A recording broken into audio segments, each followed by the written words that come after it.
welcome back. Thank you. So we know that we love the Peppercorn Market and coming and getting all the good jellies and jams and olive oils. Can you just tell us a little bit about the building? Because you said there's some really cool history here. Sure. So I think we have really wonderful olive oils, balsamics, jams, jellies, honeys, but along with that are some really interesting sort of mysterious secrets that have been hidden in plain sight within the building, and they have so many stories to tell. People say all the time, oh, if only walls could talk. Well, sometimes I think these do.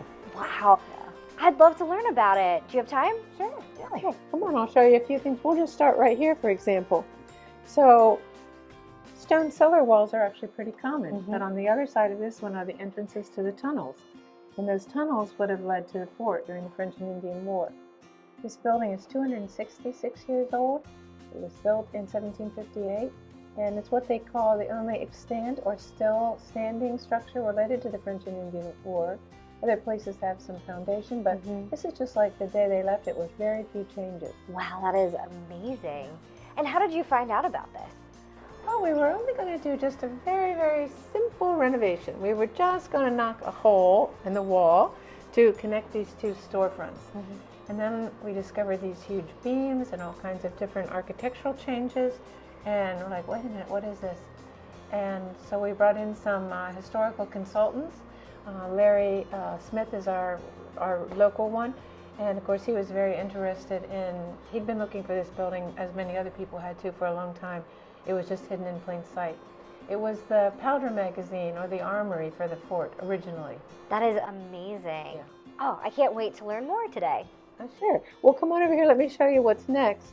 You can see here a really good example where we didn't alter the original walls at all. We just built a new wall in front of it because this is British half-timber construction. It's a very specific type of architecture. And so we've preserved that for people to be able to see what we saw when we went to renovate. You can imagine, like, wait a minute, what are we looking at here? Right. And then right beside it is a very unique window because that's a 9/6 pane. And the British were very, very famous for doing a 9/6 pane window. Interestingly enough, if you ever have one of those nerdy moments, you should look up the sunlight tax. Okay. Where the British were going to try to charge people how much sunlight they took in. Oh, wow. Fascinating story. So interesting. And I hear you've uncovered a bigger mystery here. Well, if you think this is interesting and exciting, come on back with me. I will show you something else. Oh. Really unique and unusual. And part of what the historical people call this building being a unique survivor. Okay. I love that term for that. Unique survivor. And you'll see what I mean when we come upstairs here. So this. Wow. It's almost like a little cabin in itself that we discovered inside the walls. And we did bore testing and nuclear testing on the beams and on the brick. We have some very specific dates, as close as that can get. The brick there is all hand molded and sun-baked from clay that would have been right out front in a little courtyard. We finally have a fireplace up and going, probably the first fire in a couple hundred years. That is amazing. We were able to reline the chimney, redo all of that. Yeah, so original floors. We actually framed over here a piece of the wallpaper that's actually attached to the wall. It has its own fascinating and interesting story. And then all kinds of different artifacts that have things to share. Tina, so when did you uncover this entire room? Well, in 2020, we decided to use that time that we were closed to just make a few renovations and clean things up in that hole in the wall between the two sections. But then as we just started uncovering one aspect after another, we just kept coming across all kinds of things that we couldn't explain, that were unusual, that were unique. And so that's where the historical consultants really came in to kind of explain what it is we were looking at and why they were significant and why they mattered. Oh, that is awesome. So who did you get as consultants to check out the building? Our local historical consultant is Larry Smith, and he's written several books on the area and on the region. And then we had a team from Temple University come in to do the original scientific data. Oh, that is amazing. That is really neat. And this was just hidden and no one has known for how many years about this? Well, they always suspected it, and they knew it must exist somewhere, but they just didn't know it was here. So like even all the different things that you see in the cases, there was all kinds of Whiskey Rebellion bottles in the attic. There were all kinds of other features in the attic, and more things to discover, like the wallpaper and floors and different beams, and like the different wrought iron tools that were stuck between the beams, different, a musket bag holder covered in deer hide, for example, just tucked between there also. So more and more as we peeled it back layer after layer, just kept telling more and more chapters of the story.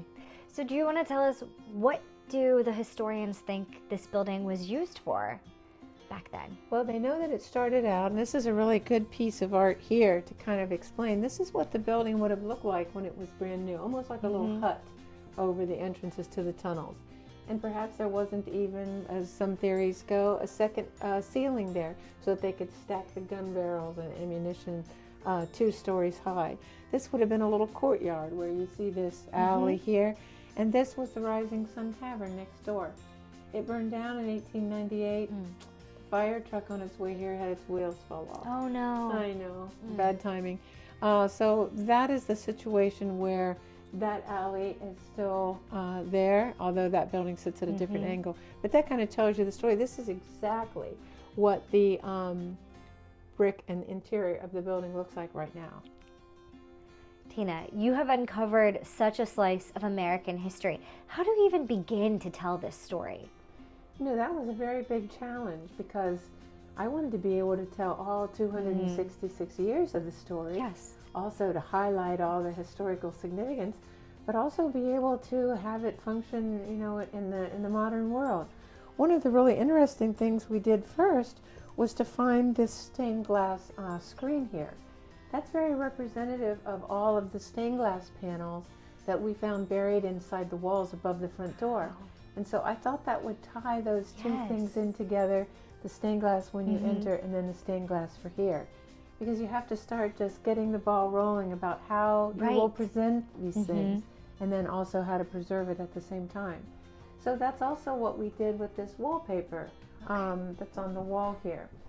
So we actually just left a segment of the wallpaper attached to the wall and built a frame all around it.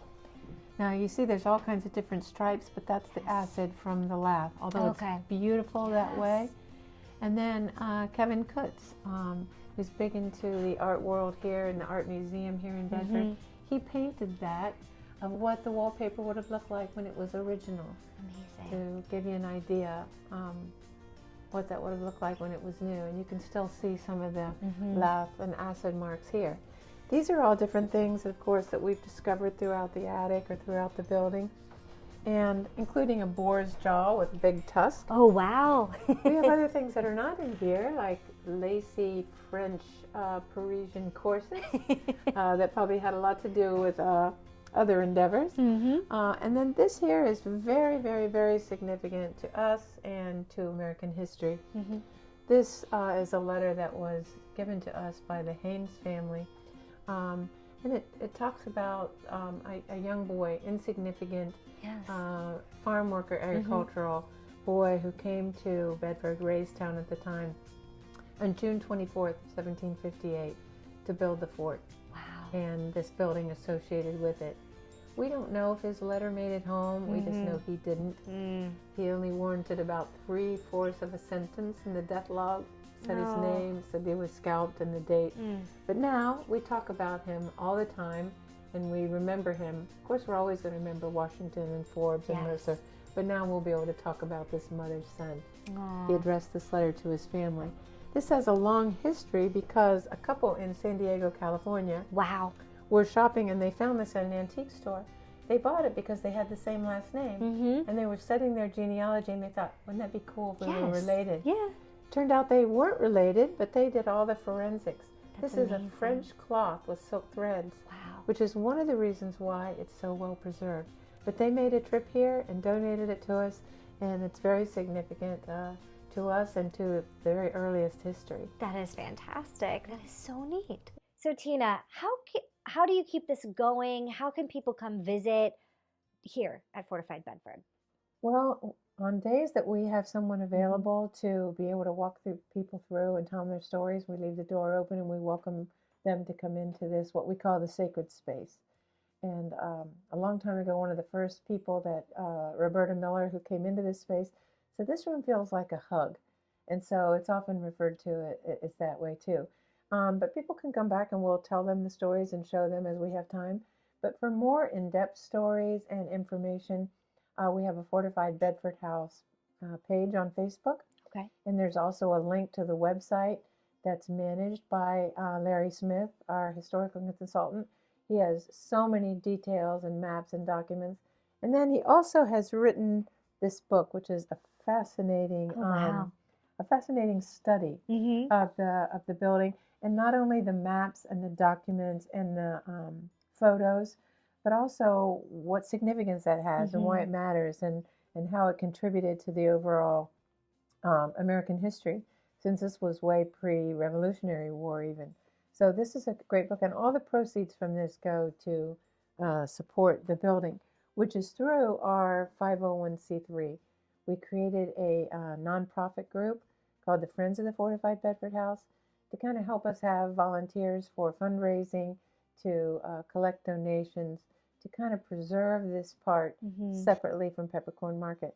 Peppercorn Market, of course, feeds and takes care of this this building when it can, but we also then rely on donations from people who appreciate what we've done, but also want to see this continue and to be able to see it preserved and to be able to allow us to do that upstairs renovation so that that can be available for people to partake in too. I think it's amazing. Just thinking on my own here is that we do a lot with revolutionary history, but it is so neat to have something from the French and Indian War and that preserved. A lot of people have studied the Revolutionary War and the Civil War. We're very familiar with it. But I know that even when I was in school, there was not very much, talked about the French and Indian War.